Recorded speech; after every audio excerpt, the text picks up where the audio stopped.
Hey HBs, we're back for Heaving Bosoms, the podcast where two friends recap and review a new romance novel each week.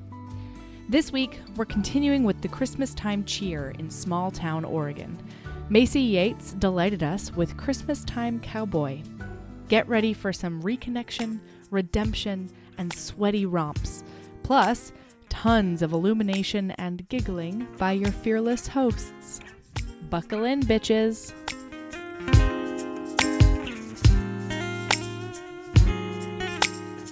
One, 2, 3, 4. Oh! Was that your hello? Yeah, I guess so. Hey Mel, how are you? Good morning. I am fabulous. Oh man. All right, so what's new? So you just said, what are we going to banter about? I don't have anything to banter about. And I just said, I do. All right, listener. All right, Here's some behind the scenes knowledge about Heaving Bosoms podcast. Ooh. Is that Melody does... Uh-oh. it's gonna Are be you fine. telling tales on me? No. Well, kind of. But boy. Melody does all of the editing, all of the RSS feed, whatever magic takes the podcast to iTunes, I do not know. Melody does all of that. And then in return, I have been mostly doing the social media stuff. And you are a social media goddamn savant, I have to say. Thanks, girl. So this week or last week, we decided, hey, let's put up, like, on our Facebook, let's put up some, like, articles and things that people might actually like to read instead of just, like, new podcast. Yeah, which I really think is important because, like, we're reading these articles anyway. Yeah. And, Here's the thing, Mel. Uh-huh. I know you think it's important because you like every article I put up. You can't do that, Mom. Why? I like them. I'm going to show it to the world. It's like the conversation that I had to have with my mom when she got on Facebook where I was like, Mom, you can't like every single thing that I post. It's embarrassing. Yes, I can. Our listener is going to be like, oh, wow. There's one like, and it's Melody. Well, you know what? Then the listener can jump in and start liking some shit on our Facebook feed. We do. We have listeners liking stuff. I just do. love that every time I post something, it's like within 30 seconds, it's like, Melody Carlisle loves this. I'm like, I know. You're on the podcast with me. I know that you love it. I just think that you're doing a bang up job, bro. That's all. I'm just showing my appreciation, perhaps a little bit too publicly. It just tickles me so much every time. I'm just, it makes me so happy. Damn it. I think the funniest thing about that is that, sure, I like or love it immediately, but then I also text being like, Erin, that was really interesting. I read that Where article, did you and I even really find liked that? We should read that book that you put on the Facebook. I'm like, I know, Mel. Oh boy. I love you so much. But I just wanted, when we sat down today, I was like, I've got to talk to her about this because it warms my heart every time. But it also makes me be like, Mel, stop it. They're going to know we're losers. Like, all right. Well, I didn't know that I was embarrassing. our listeners are supposed to think we're cool. Not Erin, nerds. I think that ship has firmly sailed. I think they know. Yeah, I think I bear a little bit too much of myself on this podcast We both for our do. listener to think that I have any chill. That's true. There is none. Well, speaking of social media, that's actually how we found this book. I found this book to read this week. Because remember, I sent you, I don't know if it was like the Instagram link or something like that, but like, I don't know. Just to all the authors out there, self-published or traditionally published, keep the social media game going because I found this book because Maisey Yates posted a really like short boomerang video of her cracking the box of her, like she just got a box of her pre-released books. Because this is called Christmastime Cowboy by Maisey Yates. It is number 10 in the Copper Ridge series, and it came out in October of this year. So we were sort of planning ahead for the holiday season, and I saw this boomerang video of her cracking open the box and the cover of this book, and I immediately sent it to Erin, and I was like, Christmas book? So yeah, the social media stuff works from time to time. I would say most of our listeners and social media followers are also writers, which I really like. I know. Yeah. I fangirl quite a bit every time we get a new author that follows us, because I'm just like, ooh. So, okay. Like I said, this is number 10 in the Copper Ridge series. Mm-hmm. It is her newest book. And this is, okay, so full disclosure, we have not read, at least I have not read any of the other Copper Ridge series. Right, which made... I'm going to. Boy, howdy, am I going to. Oh, yeah. I know that you loved this book. As I was reading this, I was like... I was doing my little flip thing every once in a while where I'm like, okay, family redemption, blah, blah, blah, blah, blah.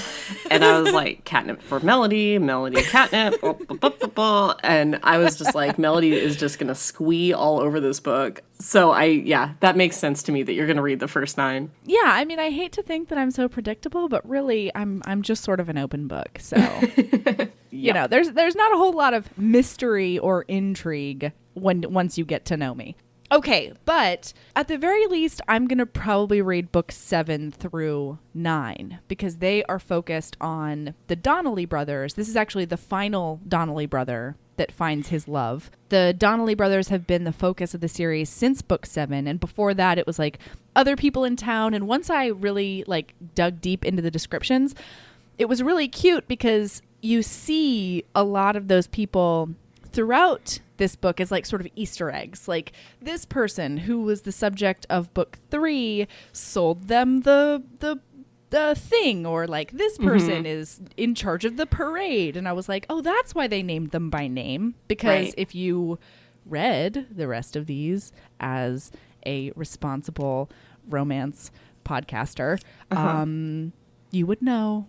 I didn't figure that out until I was, a good 50 to 100 pages into the book. And so I was just annoyed by how many characters there were for a long time. I'm like, why do we need 7 fucking brothers and all of their wives? And why do we need to know who the mayor is and the half-sister and the blah, blah, blah? I was just like, I was starting to draw like a family tree because I'm like, I can't keep this shit straight. And then I was like, I had no problem keeping it straight. They probably have written books about all of these couples, and that's why they're so adorable. So it's probably more adorable if you've read them all. All right, so we've got Liam Donnelly and Sabrina Layton.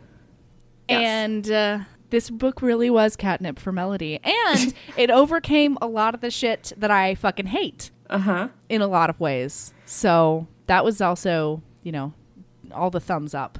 Okay, premise of the book. Liam has come back to town a while ago. What? I think this may be the first book that we disagree on. Oh, I love this. Yeah, please bring it. Erin's like super shaking her head at me. And I can't wait because although, in How I Met Your Mother, when they talk about when you point out somebody's flaw and it's and it shatters, the glass shatters. Yeah. And you're never the same around that person. Like every time they do it, you know. That works with me a lot, actually. Every time, like, I will enjoy a TV series until Michael walks into the room and he's like, oh my God, this dialogue is so stilted. And then I can't enjoy it anymore because then I notice. I'm not going to ruin it for you, I swear. No, I don't mind. I didn't hate this book. I liked it. It was just hard for me. I didn't love it is the problem. Fair enough. So it wasn't like if I read this on my own, I probably wouldn't have finished it. It didn't really grab me. So I don't think I'm going to ruin it for you. There's nothing in here that I was like, this thing. That's not.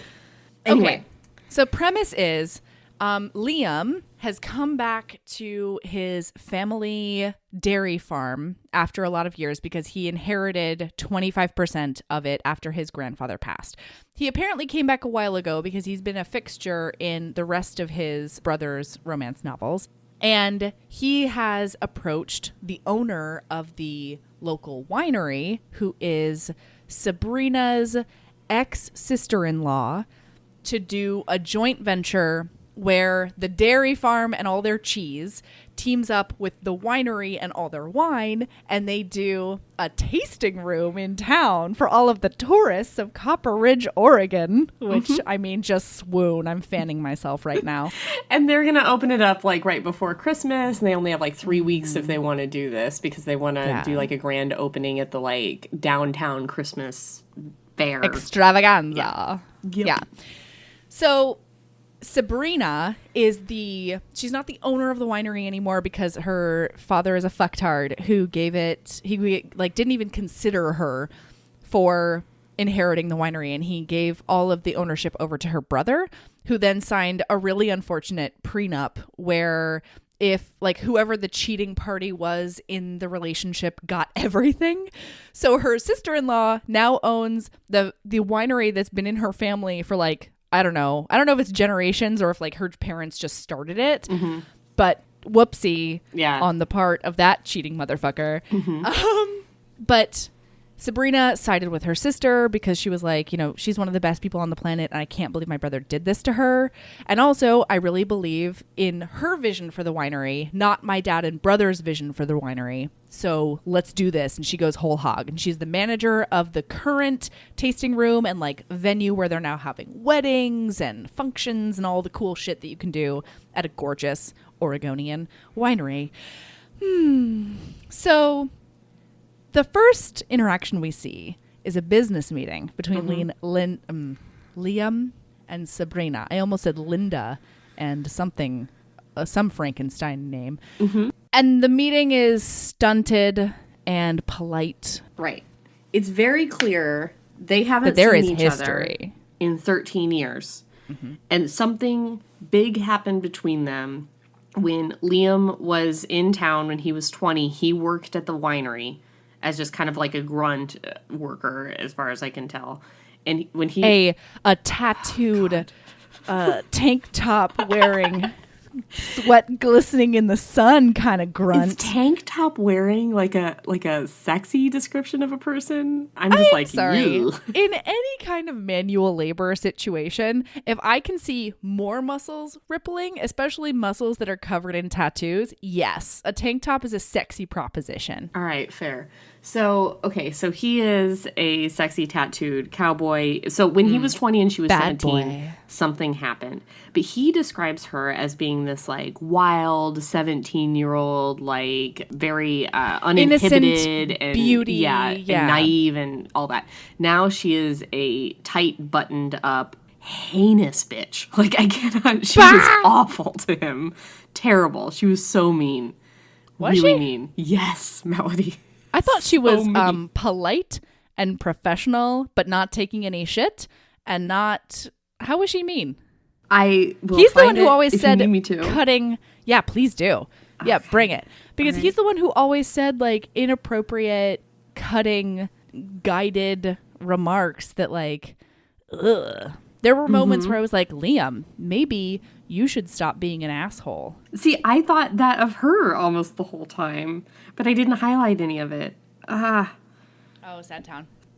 Okay, so anyway, there's clear that there's a lot of history and baggage and bullshit. And during their meeting, like Sabrina has this grin plastered onto her face, like this polite, like, nah, like I don't want to be here, but I have to kind of grin. And he's made very uncomfortable by it. But then she hands him her card because he needs to coordinate things with her specifically about, buying the property and getting all the shit together. And their fingers brush and he feels it all the way to his groin. Straight down to his groin, where he had always felt things for her, even though it was impossible. I don't know why. I don't know why it would be impossible. Even though he was all wrong for her, and even though they were now doing a business deal together, and she looked like she would cheerfully chew through his flesh if given half the chance. I think that's it. She wasn't like saying, she was just being very cold toward him. And I was just sort of don't blame her given their history. Like, is that just me? I do. Yes. I mean, okay, so why don't we just... We find this out in bits and pieces throughout the book. But I'm just going to put it all out on the table because it's pivotal. Yeah. Okay, she was 17, he was 20. He worked on the winery for 3 months, and throughout that time, they created this friendship, but, Sabrina, being a sort of self-centered 17-year-old girl, didn't realize that he had never confided anything in her. She was the one who, like, opened up to him, and it was the first time that she really felt comfortable enough to confide and open up and do all of that, because... this is what I found to be a little bit bullshit, like because of quote unquote her family's standing in the community. And I'm like, all right, you snobby rich bitch. Mm-hmm. But okay. So they have this really great friendship throughout the summer, and then it sort of blossoms into something more. Mm-hmm. One afternoon, her father brings him into his office and he's like, I have noticed that my daughter has a fascination in you, and I need that to not happen because you are not good enough for her. I am willing to pay you a large sum of money to leave town and never come back. And he's like, I'll think about it, and leaves his office. As he leaves his office, he sees Sabrina by the barn over by this gorgeous like beech tree or something like that. And she's leaning up against the tree, and then she asks him to go for a walk in the vineyard. And they'd done this quite a few times over the summer, just like to walk through and talk and like be away from everyone else. And during this walk, she gets up on her tiptoes and kisses him. He does not kiss her back. He just sort of like allows her to kiss him. And then they break apart, and Sabrina feels like all giggly and fabulous about it. And they go about their day. But then that night, she does the stereotypical, like, it's so 17. It's so cute. She gets all dressed up in a trench coat and nothing else, and goes down to his worker cabin, and he opens the door and she goes in and she drops the trench coat, showing him all of her body, and he basically like verbally tosses her out, and he says that he doesn't do virgins, and so she needs to leave immediately. So she picks up her trench coat, and she's obviously crushed, and leaves. Then the next morning, he leaves without a word. She finds out a week later that there was, in fact, a payout from her father. So she is incredibly hurt on like multiple levels. So she's humiliated. She feels really betrayed because she thinks that the whole summer was like, I don't know, a lie. Like their friendship was completely a lie. He could just leave without saying anything to her. Mm-hmm. And that she obviously wasn't worth as much as however many dollars her father paid him. I'm guessing it was like $100K. Yeah. I mean, this was a lot of money. It paid for 4 years of college for him. Yes. Which is huge. Huge. So, I mean, I sort of don't blame him. Yeah. We all would have taken that deal. Sorry. Yeah. Sorry, everyone. True love be damned, frankly. So... well, and he was 20, and he had this incredibly hard knock life, which we find out about later. So then she decides to like burn her life down as a result. And she gets drunk one night at this party that her father is throwing for like the mayor's reelection or something snobby and upper class. And she gets drunk on a bottle of wine because, let's review, she's 17 and adorable. She makes a huge scene at this party and reveals to everyone that her mother has been cheating on her father for years. Wait, was the suggestion there that Melody can drink a bottle of wine and just be cool? Okay, all right. Now you are telling stories on me. Anyway, sorry, keep going. Okay, my point was she didn't even like finish the bottle. No, Yay! I just thought it was funny because just like she got drunk on just one bottle of wine. Lightweight. Yeah. No, I would be toasty if I drank 4 glasses of wine. So you're correct. But warm. Okay. So, all right, sorry. She goes into this party. And it like ruins her whole life because her father is obviously humiliated. He he doesn't kick her out of the house, but she loses her job at the winery. She now in her brain is like on her own, and he basically doesn't speak to her ever again. This is now 13 years later. And the most he said to her is, please pass the potatoes 1 year at Christmas, because her mother forgave her and she still like comes to family functions, but her relationship with her father has never been the same. Right. And sorry, like I don't super blame her. I mean, he could have at least talked to her and been like, hi. Her dad's terrible. Terrible. Yeah. That's awful. Well, and Liam could have said, hey, I have the opportunity to go to college, which I never thought was possible. I have to go do that. Do you think that would have made it better? I don't know. Because I don't. I don't think so. You're right. And You're right. I think so this whole book is based on this premise of this like young love they had, of this 3-month friendship, one kiss, and then which he did not kiss her back. And then a huge rejection. And then but a it huge was her rejection. first kiss, so like, sure. yeah, But you know if somebody kisses you back. Think though. back to 17-year-old Melody. Yeah. Was 17-year-old Melody ever rejected by a man that she thought was sexy? I mean, I was 17 when I first kissed a person. So Well, so was Sabrina, apparently. But the thing is, Yeah. like, she takes this 17-year-old rejection, which is probably, like, is definitely life-altering when she's 17, and then spends the next 13 years as just a frozen icicle of a person because she cannot deal with the fact that Liam left her. And it's like she fully admits she didn't know one fact about this guy. He was just this like tattooed cowboy ideal, and he was the first person to pay attention to her. And it's just like, if you stayed hung up on the first person to ever pay attention to you when you were 17, like, none of us would be people. no, totally. Well, and that she's not love a never person. works out, and it always ends in a colossal failure of horrible heartbreak and feeling like your heart is wrenched out of your body, and all these different descriptions that are in this book. That is like literally everybody's story. Is everybody had that unless heartbreak. you're the 5% that happily marries your high school sweetheart. Sure. But then in that case, it's like, I cannot imagine only having sex with one person my whole life. I know that's like romantic in a lot of ways, and it's the ideal for a lot of people, Sure. but I personally just cannot wrap my brain around it. But you cannot live your whole life hung up on that first love when you were 17. She's I found a that goddamn crazy person. Completely irrational. Not to mention, I couldn't relate to her in a lot of ways because I don't understand, like, not just banging it out with the second best. Mm-hmm. You know what I mean? Like, she says that every time she got with a man and, like, he would kiss her, and the closest or the most that ever happened was, like, a hand up the shirt. And then she would be like, this doesn't feel the same as it did with Liam, a person who didn't kiss her back. She didn't feel anything with Liam because they literally had no other than, skin-to-skin contact except for a one-sided kiss. Like, at some point, you've got to grow up at 25, 27, 28. She should probably realize, oh, that was just kind of a stupid crush I had when I was 17. And I know it's true love, and that's what the book is about, but I just could not get behind her. Sorry. No, I hear that. No, I totally hear that, because there was a lot of times when I was like, I don't know what this person's problem is. Yeah. And I definitely, like I said, maybe it's the Sluts McGee in me, but there's no way that I would have spent the next 13 years not having sex with everyone in sight just to fill the void. Right. And she talks about, like, really the first time she sees him before this, like, tasting room venture is she walks into a bar in town, like the town bar where you see everybody you grew up with, like, everybody has this bar. And she sees him in there, and she's like, oh, shit, like, oh, my God, and, like, immediately leaves. And I think I still would have had that reaction. Like, you see the guy that you're in love with when you're 17 who dumped you and, like, this humiliating thing happened? Sure, I get that.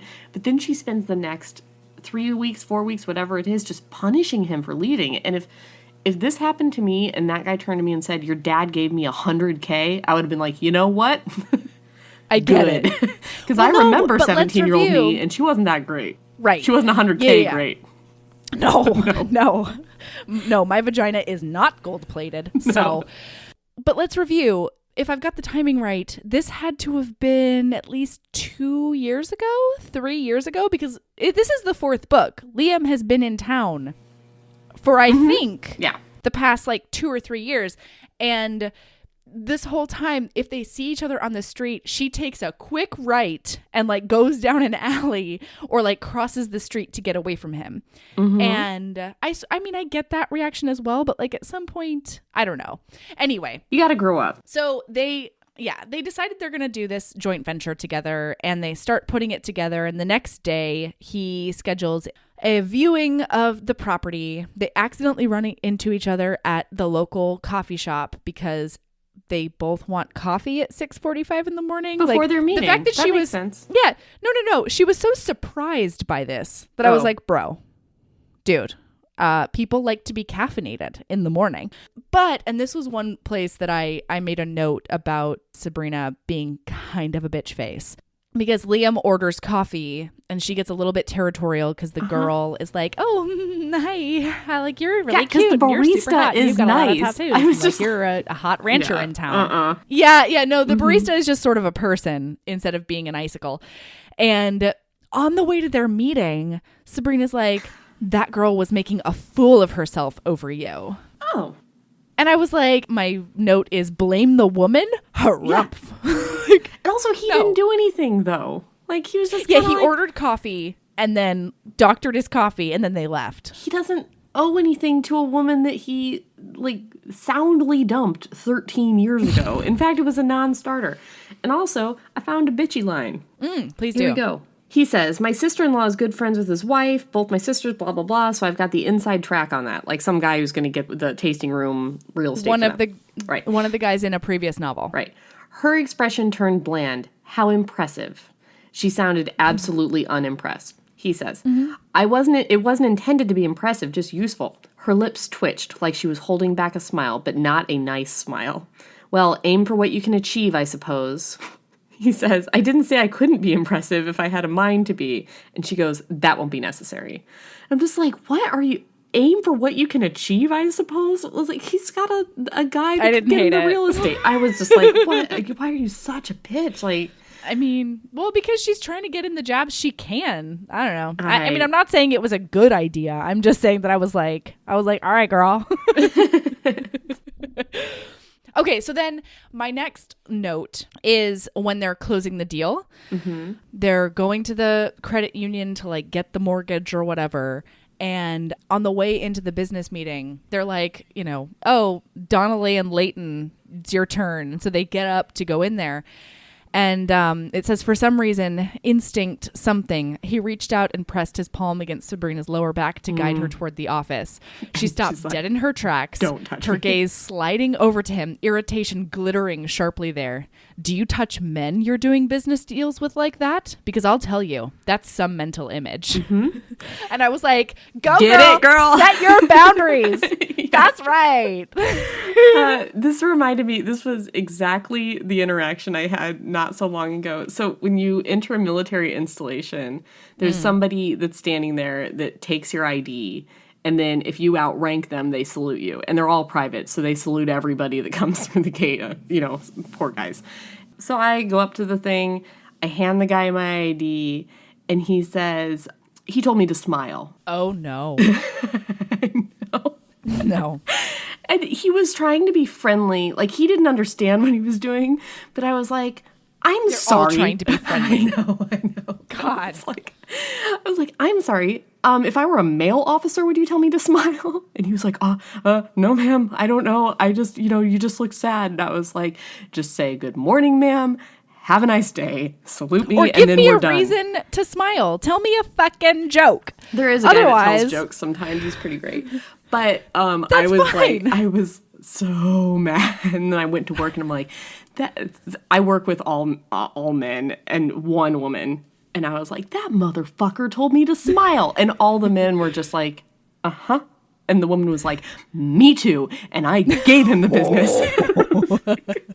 It was great. You know what? That private's going to learn something at this posting. Uh-huh. Yeah. Aw. Poor kid. He's like 17. I don't give a shit. I Learn it understand, early. but he's learned his lesson, I'm sure. That's good. Okay, so what are we doing? We close the deal, so they hand on the close back. the deal, and they're like, oh, then they go back to make sketches and all the things of the space so that they can order the furniture they need and start really setting it up. Because let's review, they have 3 weeks to create an entire storefront, which doesn't sound like a huge undertaking. No, I you- feel you like the have to business work the dealings is weekends. what is, and the ordering of the equipment is what takes a long time. Yeah, like that's not, I don't know. So they go back and do that. What's up? I just read this note. All right, even when we were talking about all the characters, Yeah. Listen to this. Alex and Clara had moved to the ranch, though Alex continued to work at the ranch. Kane and his wife Allison and Kane's daughter Violet lived at another house on the property that Kane had refurbished for them from an old barn, which left Liam, Finn, and Finn's wife Lane in the main house. And I wrote, this is like numbers in the Bible. Like whatever that Bible book is where it's just like who begot everybody. I was like, just stop. I think that's Genesis, anyway, dude. Sorry, Genesis. What is numbers? Isn't numbers just like a bunch of stuff too? We're probably offending someone. Moving on. All right. So. Okay, so they go back to the store, and this is when they kind of have it out because he's like, just yell at me, you know? Mm-hmm. Like, I'm sick of this sheen of ice you've got going on. Yell at me so that we can be done with it and we can like have a productive conversation and a good business relationship. But what he really means is, you know, so that we can get to the party town in our pants. Mm-hmm. And what? Nothing. Party town in your pants. So throughout this conversation, she finally like spills everything and she tells him exactly how she sort of burned down her life in reaction to his leaving, which has nothing to do with him. Let's review. Mm-hmm. He is not responsible for any of that. No. But, you know, he still feels bad and he's like feels for her and he's shocked because he's like, you know, why didn't you go to a first-rate school like I did? Like she went to U of O. Which is a state school. It's a good school, but it's a state school. It's like, she's like super rich. So he assumes that she would go to like a rich school. Yeah. And bless him. He's like, did your father give me the money earmarked for your education? Because I will flip a table. Mm-hmm. And she's like, no, I just had to sort of go it on my own after this horrible thing happened. And so then she's like, will you just tell me so that we can be over it that like you didn't want me and you don't want me and like, you know, blah, blah, blah, blah, blah. Or you did, like, just tell me what was going through your brain. And he goes, if I hadn't wanted you, I would have wrapped you in a fuzzy blanket and set you down on my bed. I would have explained to you why it wasn't a good idea. I wouldn't have had to get your naked ass out of my house as quickly as possible before I threw you down on a rug and had my way with you. Involuntarily, her fingers drifted upward and she grabbed hold of her necklace. On a rug or just the hardwood, he says. Yeah, that was good. I imagine like he like white fanged her. Like, you know. Oh, yeah. It's like, go boy. I don't get want out of anymore. here. Get out. No, go. And he starts throwing rocks at her. I mean, that's the description I felt like he gave. Like, yeah, I would have coddled you if I could, but I need to break it off. Yeah. It was better if you hated me. Exactly. And then... Is that White Fang or is that the other one? Oh, that is definitely White Fang. Okay, yeah. Good. So then he kisses her in the... he kisses her and he kisses her good. Yeah, thank you. The chemistry between them is obvious. Yes. Yeah. It says, hell, there was no point pretending they were going to be professional at this point. That ship had sailed. It had sailed far beyond the horizon line and it wasn't coming back. So he was going to do what he hadn't done then. To hell with the consequences. He lowered his head and pressed his mouth to hers. Gentle, just for a fraction of the second. Just gentle enough so that when she gasped in shock, he could take advantage of those sweetly parted lips and press deeper and slide his tongue between them. She was frozen, as he had been that day long ago. This time, she was the one who was shocked. If he hadn't been so intent on kissing the hell out of her, he might have smiled. But it wasn't time to smile. He wrapped his arms around her. That's right. Gathering those slender curves up against his body. And it was like something in him sighed, as if he had been holding a breath for 13 years and it had finally released. And then there's like 2 more pages of this kiss in which they writhe up against each other and she wiggles, arching her back, pressing her breasts more firmly against his chest. Yeah, puts them above her head like in that move. He does that one. Mm-hmm. I did not hate it. I didn't hate it. I just don't like Sabrina. That is my problem with this book. Is like I cannot identify with her, and I don't want Liam to be in a relationship with her. I think he's making a huge mistake the whole time. I'm like, I get the chemistry, but you do not want to date this woman. Bah. So the next thing that happens is she goes out with her girlfriends, right? Yeah, so they go to the bar, and they're having a great time, and then the Donnelly brothers, all 4 of them, show up because one of her girlfriends was the heroine in just the previous novel with another brother.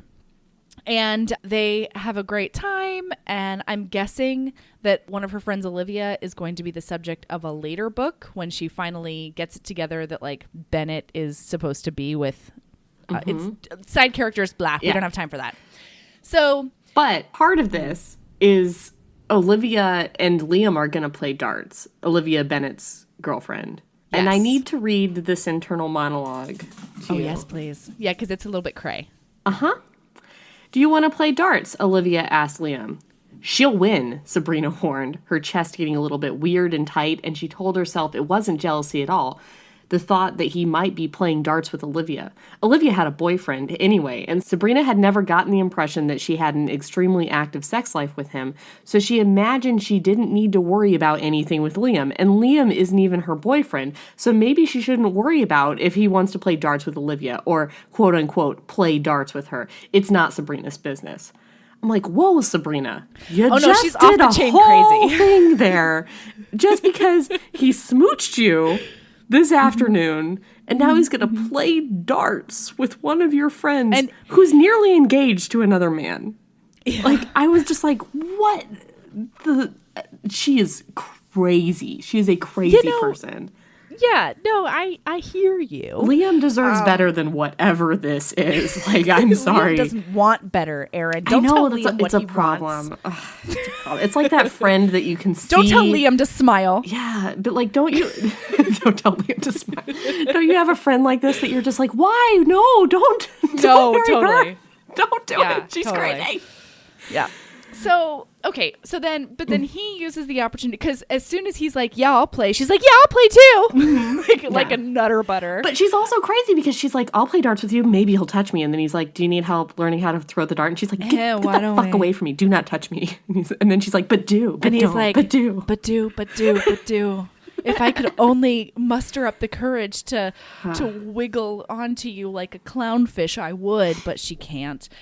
So then she leaves. And he follows her out. And she's like, I bet this other girl at the bar would like some dart lessons.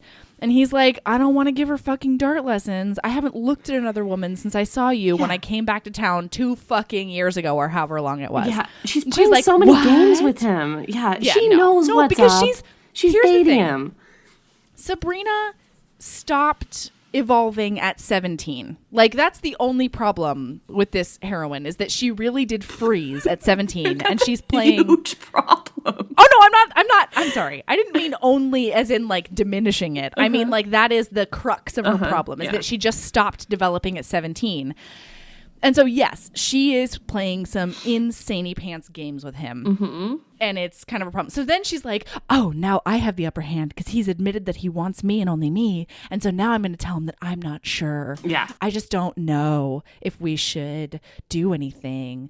And her internal monologue is the whole time like, no, I definitely want this. Like, I'm a crazy person for saying no to this because it's something I actively want.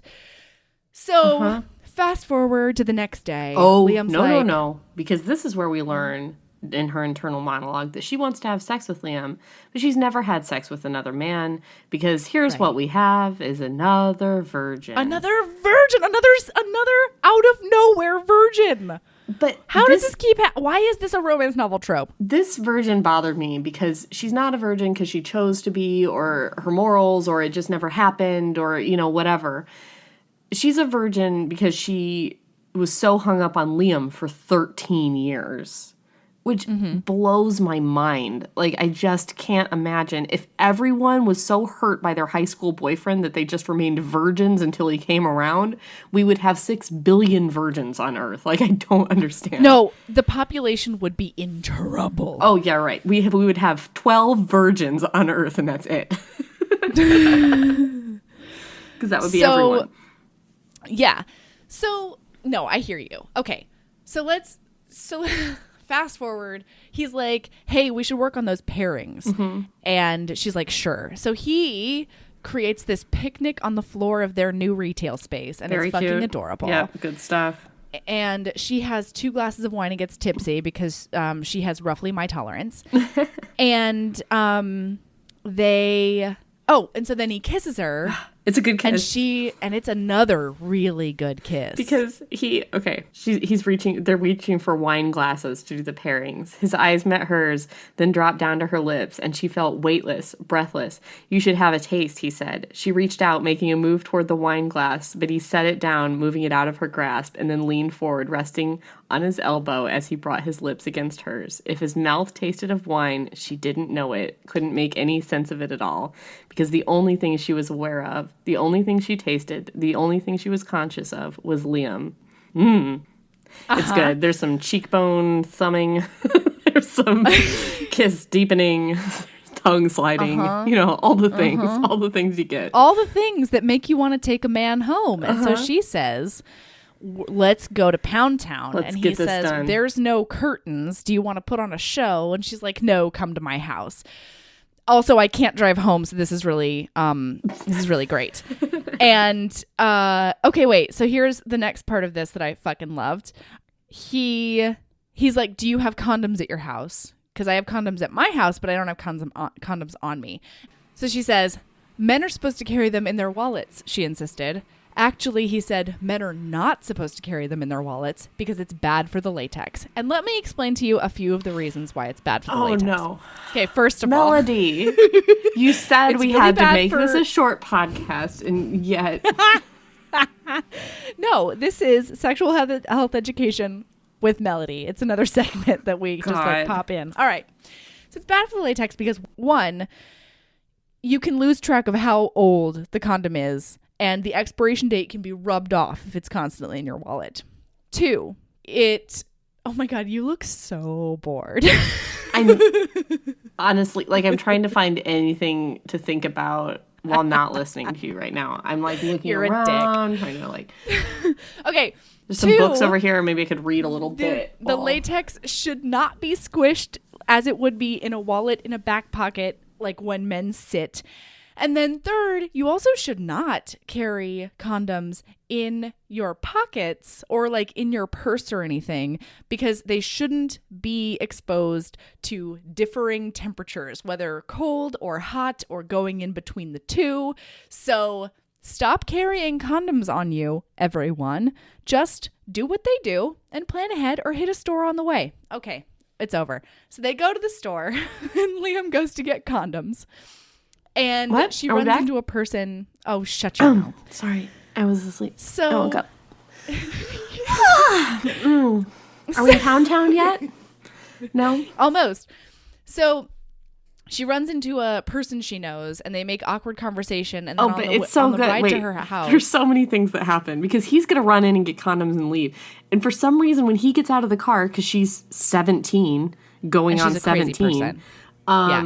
She's like, wait, why are you leaving me in the car? And he's like, because I'm going to go get condoms. And then she realizes that and she feels like an idiot. And now she's got to be there for the condom buying. And which freaks her out. She's so embarrassed about the condom buying. And I would really like to proffer that if you're embarrassed to buy contraception, you maybe shouldn't be having sex. And then she's saying some great dumb stuff while in the convenience store. I hear the ribbed ones are supposed to be good. Yeah, she's trying to be all like worldly and shit, and she's just saying all the dumb things. Yeah, while grabbing Cheetos and Oreos and to make it look like they're just on a shopping trip. She's very self-aware. She's like, I'm doing a lot of things that make it pretty obvious I'm a virgin. I feel like, and the friend that she sees is Clara, which is Liam's brother, Alex's wife. It doesn't matter, but she definitely sees the condoms and that she's there with Liam and she's getting the condoms. So on the way home, she starts getting in her head and she's like, oh my God, he's going to know. And then he'll know that I just stopped developing at 17 and I've been so hung up on him and blah, blah, blah. But I also really want this, but no, I can't. And so by the time they get to her house, she's like, okay, bye. Thank you for the ride home. She had been a teenager then, demanding that she be treated like a woman while acting like a child. Now she was a woman acting like a child, feeling like a teenager. She couldn't get the pieces of herself to play nicely. She couldn't get it together to line up. And I wrote, accurate. That is, at least you are self-aware. All right. That's correct. So then he sees that she, like, the haze has broken. She's like, the moment has passed, like, you need to go. And he's like, why don't I just rub up on you a bit and remind you of what this could be like. And so he grabs her and hauls her up into his arms, like, against the steering wheel, which sounded mildly uncomfortable but also very hot. But she's also so petite, Melody. That's one of the things throughout the book. She is just, if there's a gust of wind, she might just blow away. She has the tightest, most petitest, littlest, skinniest little waist there's ever been. Yeah, that a sheath dress has ever ensconced anyone in. Yeah, she can wear doll's clothes, basically. So it didn't. He's the stereotypical big burly blah blah blah. His shoulders are so broad. They're the broadest.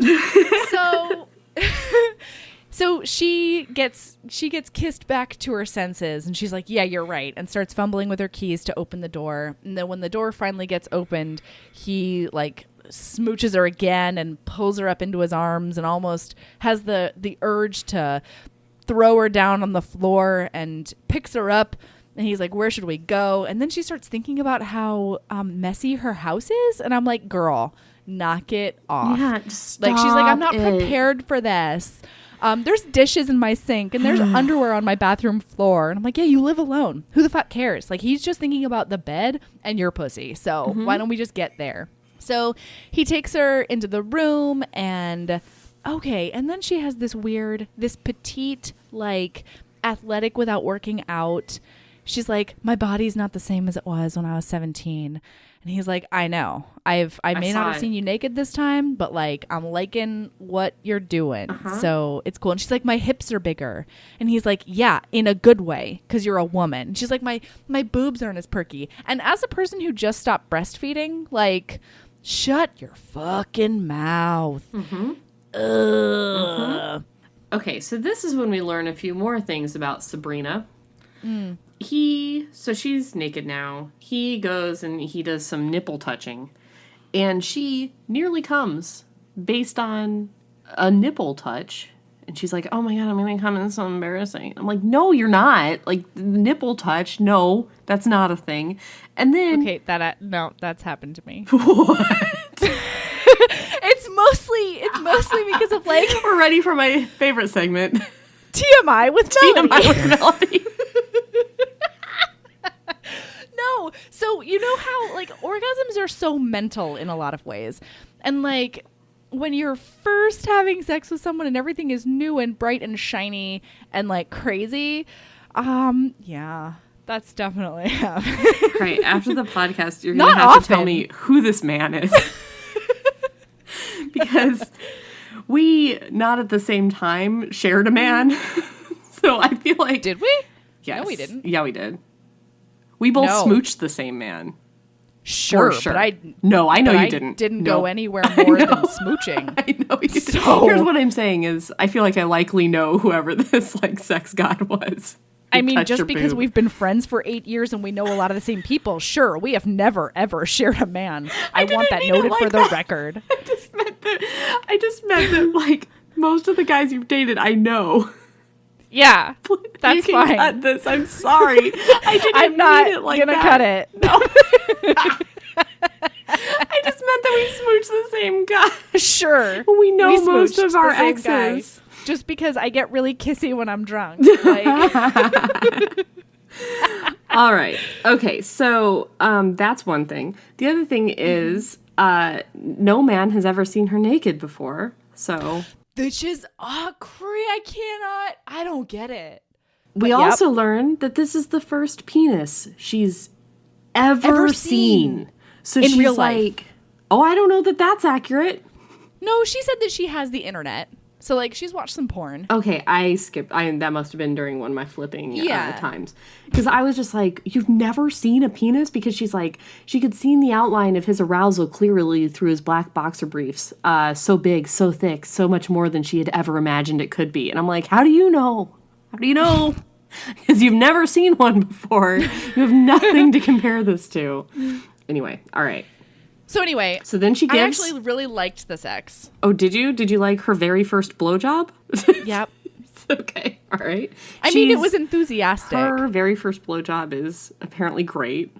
which Yeah. I feel like is everyone's experience that their first blowjob was the best in the world. Are you being sarcastic? Yes. Got it. Oh, TMI with Melody. Was yours the best? No, I'm not. I think we're closing the book on TMI with Melody. Okay, all right, okay. This time. All right, okay. All right, now we're in sex time. So you had some things to say about the sex? No, we've been in sex time for a long time. Yeah, I We're know, just but like we're in time. penetration time.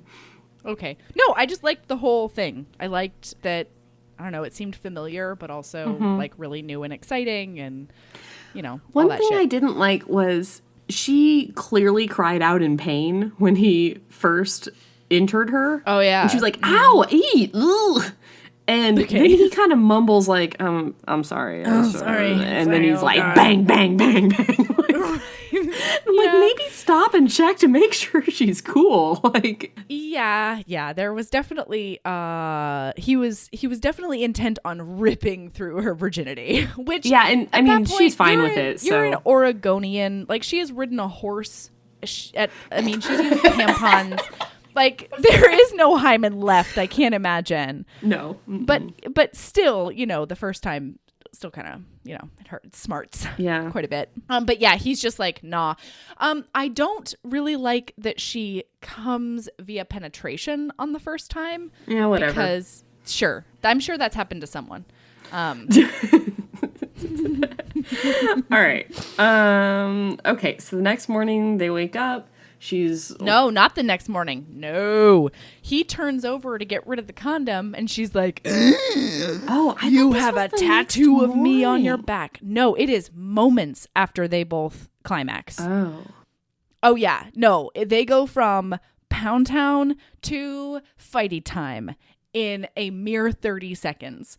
And they have this knockdown, drag out fight because she's like, how can you even say that I meant nothing to you or whatever when you have a tattoo of me on your back? And it's the scene of her leaning against the tree, like the afternoon that he kissed her.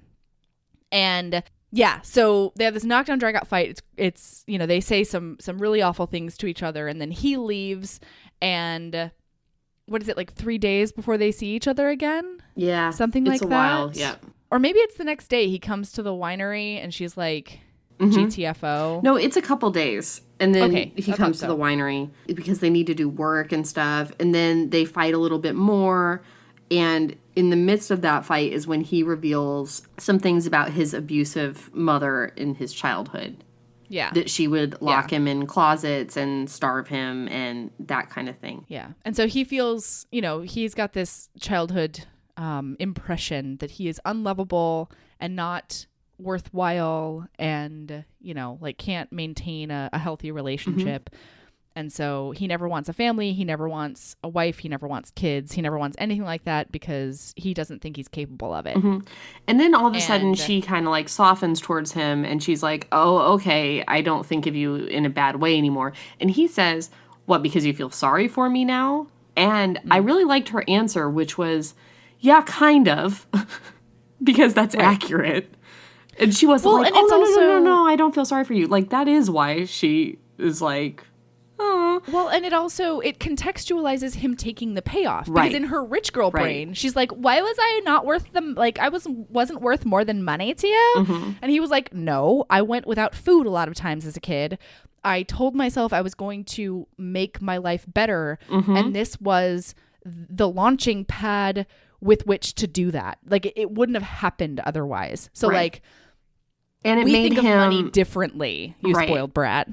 And it made him a person to her, too, because he had been just this cookie-cutter cowboy tattoo fantasy of rugged man. And then for the first time, Sabrina realizes that he had a life before he met her and a life after he met her, and he's like a whole person, and she's kind of like, oh, I'll take a seat. I didn't realize that you knew anybody but me ever. So that's kind of, at least she's self-aware. You know what? That's right. She stopped developing at 17, which is a very, very selfish time, but still managed to become self-aware in the past 13 years. So they decide that until the opening of the store, they're going to have really hot sex and get to know each other and like have a mini relationship. But then once the store is open, that's like their end date. Stupid. Which always makes no sense It to makes me. no sense. I was like, unless one of you is like moving away, I don't understand the premise in most romance novels of like, this arbitrary date is when we'll never look at each other's genitals again. And this happens a lot. This is definitely a trope. And that's why I liked that in the Thanksgiving book, the Tiffany Reese Thanksgiving book, that they kind of like teed this up and then she knocked it right down. They're like, we'll be fake girlfriend and boyfriend and then it'll end on Thanksgiving. And then like 2 days in, they're like, that's stupid. Let's just be regular boyfriend, girlfriend. And they're like, okay. Right. I really liked that she just dismantled that trope. But this one does not. This one clings to it the whole time. Yeah, so they do more sex. Yeah, but you don't really see much more of it. Yeah, this was... I don't think it's really on the page. One where they started up against a wall and she talked about how cold the wall was, which I was up against her door, which I was like, I was very... I identified with that a lot. I mean, you are from Alaska. Like cold walls, it's a problem. Everything is cold. Yeah. What happens next? Well, I don't really know that it super matters like the rest of the plot, because it's really good, and I would encourage everyone to read it, because like we haven't gone into the awesome conversations that you see between the brothers, like the brotherly love that happens. But anyway, when the store opens, go ahead. There's this whole thing too about he wants her to take her hair down because she always had her hair down when she was 17 and now she always wears it up. And she's like, I can't put it down for you or else it might get snarled. And I love like the conversation about it getting snarled, because he's like, yeah, I want to snarl it. And she's like, no, I don't want it to be snarled. And he's like, let me snarl it. Really cute. Yeah. Oh no, that's the next sex we see is like right before opening. It's really cute. They get a tree for the store, and he's like, in his internal monologue is like, I've never had a Christmas before. Like my mom didn't do Christmas with me because she was an abusive bitch, and I didn't do Christmas on my own. So like in his brain, Sabrina is Christmas and the Christmas spirit, and like she is the package for him that comes with this like, great tidings of joy or whatever. And don't act like you were like whatever. You were all about this. You were lapping this up. Don't. All right. So I know I try to put up this tough front. It's just not going to work. I have a note here that says, oh God, Melody is sobbing, and I can't wait to tell you about it. I didn't cry. This book, I don't think. I know where you were close. I don't recall crying. So these two brothers who were abused by their mother. Oh, I was really close. So the younger brother, who's in the army, asks Liam to be his best man because he's marrying the girl probably from the other book. And he's like, you want me to be your best man and not one of your soldier buddies or whatever? And Alex says, you're my hero, Liam. Blah, blah, blah. And Liam's like, I'm not your hero. You're a hero. You're a soldier. And he's like, no, you protected me, Liam. And Liam's like, you're my hero, Alex. I hope you know that. You're the bravest son of a bitch I know. And like, they do this. Yeah. And I wrote, and they do this whole monologue at each other. And I'm like, we don't even know these characters. And Melody is sobbing. Right? You're not fucking wrong. But anyway, back to Christmas. The next sex we see is on the floor of the shop, and this is when he's like, can I take your hair down? And she's like, yes. Snarls and this ends up being, and it gets all the fuck snarled. Oh my God, this sex lasted for like so long. So long. I was like, I almost like flipped through some of this sex because I was just like, because it was just like descriptions of the universal like cosmic connection between the two of them. It was all emotional, and I was just like, blah, blah, blah, I know, right, blah, totally, blah, blah, chemistry, blah, blah. And this ends up being the last sex they have before Sabrina breaks it off because she is serious about this end date. Oh, we forgot something. I'm sorry. What? I just need to do. Yeah, go ahead. It's so we forgot they go chop Look down at your a tree. Puppy dog eyes. Yeah, I told you that. Yeah, but I need to do a segment. Logistics with Erin. Oh yes, please. Logistics with Erin. Doop doop doop. Logistics with Erin. I don't care how sharp your axe is. It's you go out to get a tree. He brought an axe, not a chainsaw. And somehow he fells this tree within, like, I don't know, 5 minutes. Because she's like, ooh, I want to see you swing your axe like a lumberjack. And I've got my little booties on. And, you know, we had our little picnic out here with a quiche. And he's like, okay, you can watch me swing my axe like a lumberjack. And then it's like, and then Liam cut down the tree. And then they were in the car. Right. And I'm like, you guys just skipped, I would say, 4.5 hours. Because that's how long that would have taken. How big do you think this tree is? There's no way he got that tree down with an axe. I imagined a 4-inch trunk. She keeps saying they need a bigger and bigger tree because she's like, the ceilings are 10 feet tall. We need a bigger one. And he goes with her. No way. And then they got to get it up on the car. Are you kidding me? And what? He does that just with one hand? Like, and she doesn't help him at all? Like, that is a hard day. And it was just it is. Beep, boop, it's a lot of and work. then the tree was in the car. like no, You bring a chainsaw, that is a hard day. Yeah, he didn't even have like a hacksaw. No. Like it wasn't right. It was a Paul Bunyan style axe. It was. All right. It was, but he knows how to wedge that shit. You know, you wedge it on one side and then you chop on the other. Oh yeah, and then he also says he said she looked at him with like some lust or whatever, and he was like, that's something that could be accomplished with a $5 permit and a $20 axe. I'm like, a $20 axe? Oh, we're in a whole different realm of Walmart axes now. Yeah, like, I didn't even. No. No, that's like a good, it needs to be a good quality axe. Mm-hmm. I'm not saying that lumberjack fantasy wasn't working for me. I just did not find it believable. That's all. Sure. Okay, so she breaks up with him, and meanwhile, right before she breaks up with him, his internal monologue is like, we're perfect for each other. I don't want a family. She's told me she doesn't want to get married, but her internal monologue this whole book, every time he's like, I don't want to get married, I don't want to have kids, she feels weird twangs in her belly. And I'm like, yeah, that's because that's disappointment, my friend. Like, stop it. Like, you need to be real about what you want, otherwise nothing's ever going to work. Except that it does work out, and that's probably the most unbelievable part of this book, is that she breaks up with him because she's like, and this is admirable of her, she's like, I've realized I want it all. I want the husband, I want the kids, I want everything, and you don't want that, so we gotta get out of here and go do our own thing. And he sulks for 2 weeks, and he then gets this dressing down by his brothers. And within like 4 hours after this, you know, sort of knockdown, drag out real session that he has with his brothers, where they're like, no, you're capable of love. You deserve it. You deserve it with Sabrina because like you're a different person around her and she brings out the best in you or whatever. Yes. And then all of a sudden, all of his childhood baggage just melts away. Flies away. Into the breeze. And he is ready for marriage today. And he wants a gaggle of tiny little Liams running around as soon as possible. I didn't really have a problem with Sabrina having a magic vagina because Liam also had a magic penis. Like, all of a sudden, she's not buttoned up anymore. Yeah. She's brave. She's ready to go. She's sexual. She's, you know, all these things. And all she needed was that peen. Telling ya. So, anyway, long story short, they get married. They have 3 children. Get together and have 3 children, and all of the Donnellys live on the same farm together on different plots of houses, and it's adorable and picturesque, and Sabrina continues to be Liam's Christmas. Oh, yeah. She says Christmas forever. Is the book. I forgot about that.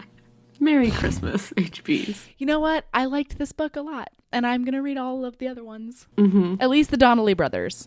There were too many monologues in this book. I was just like, I just kept getting a little bit bored, and, I couldn't get, it was a trudge for me. I actually read another romance novel in the middle of reading this book because I got bored. And I thought it would kind of like jumpstart me a little bit.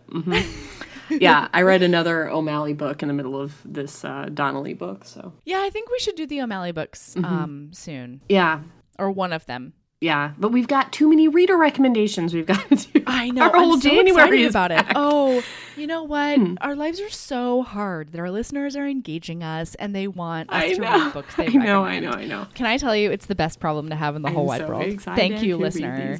We so appreciate you and we so appreciate your engagement. Like, we fucking love it. Yes. So, yeah. Do you have a lady love recommendation? Oh, a lady love recommendation. Here's the thing. I have 2, maybe 3, and I'll go real fast. Oh, please. So I can just do yours. All right. The first one is I need to talk briefly about Kesha. Yes. Sorry.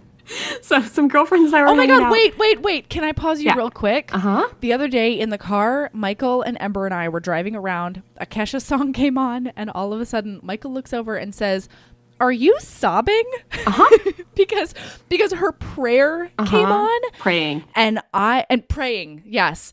And I was like, yes, I'm crying because this song is beautiful and she's finally doing music that she can be proud of. And like, this is her getting over all of the things that she's been through and like sticking it to her abuser.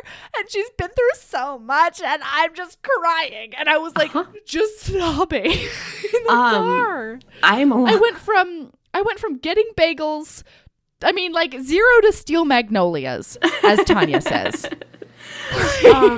So I'm a longtime Kesha fan. Sometimes, kind of in an ironic way, sometimes, but at first, yeah. I would lead trainings at my workplace, and they would all involve Kesha somehow. It just became a joke. Anyway, so.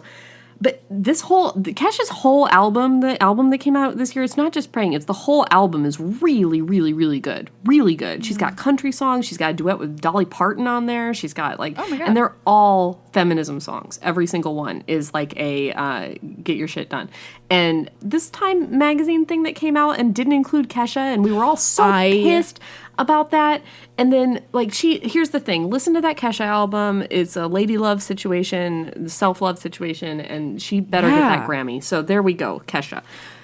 Lady self-love number 2 is that Tazo, the tea company Tazo, has come out with a new line of teas called Dessert Delights. And one of these teas is called Iced Lemon Loaf, I want to say. And it is the best smelling tea. It does not taste as good as it smells, but you will smell this and it will be your most happiest place. It smells like a lemon cake that's so, so good. And you will think that you're eating a dessert, even though you're not. And then the third one is that when we were doing Christmas books, I went to Barnes & Noble and got 2 Christmas books that I picked that we didn't end up doing. But they were both very like explicit looking romance novels that looked very cheesy. It was like, one was A Very Cowboy Christmas. I'm looking at it right now, and it's like a shirtless cowboy on the front of the thing with like a Santa hat. Like it's real cheeseball. And then I got up to the Barnes & Noble, teller, and I'm like, I'm holding these 2. The other one was like a firefighter that was very similar. And I realized, like, I have these 2 very embarrassing books in my hands.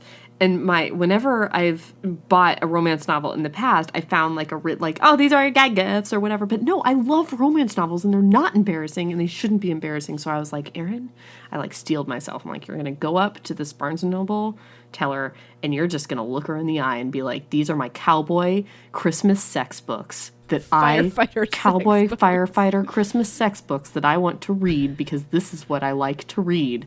And you're just gonna, And so I got up there and she looked at the books and she looked at me in a very judgmental way and she laughed a little. And then I thought of saying, I just really like Christmas firefighter cowboy sex books because I thought that'll be funny and also true. And then I'm like, nope, you can't even say that. You just have to authentically buy these books. Brazen it out. And so I did, and it felt very good. And I would challenge any of our listeners to do the same because, romance really took off once Kindle took off for a reason. And I think we shouldn't be embarrassed anymore. I think so too.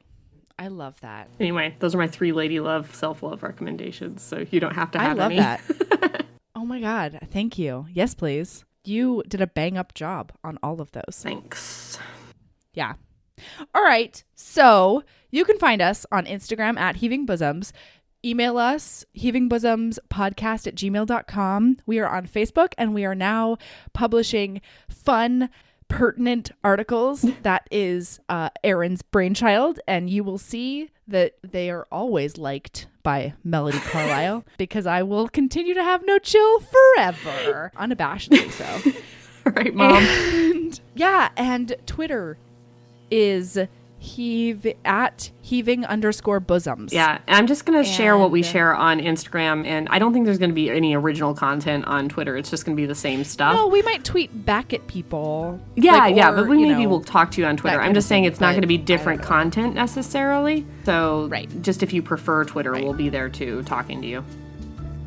Yeah. All right. Okay, so keep being a badass.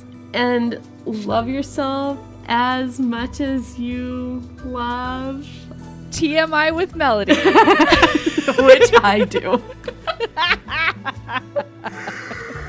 All right, Mel. Oh, boy. Merry Christmas. Merry Christmas. Have a wonderful time in Disney World. All right, well, now. Bye. All right. Bye.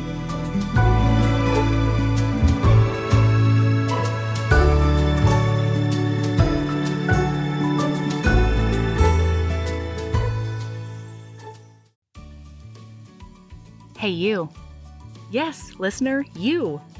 Are you loving the show? If so, please leave a rating and review in your podcast app. The 90 seconds you take to say something nice not only helps new people find the show, but it makes me super smile over at HBHQ. Also, I've had a few people ask, and the answer is yes. We are still doing the 5-star bribe. If you leave us a review with 5 stars, then we'll do whatever book you want. We're real deep into the list, though, so it might be a while. Lilas! Okay, back to the show.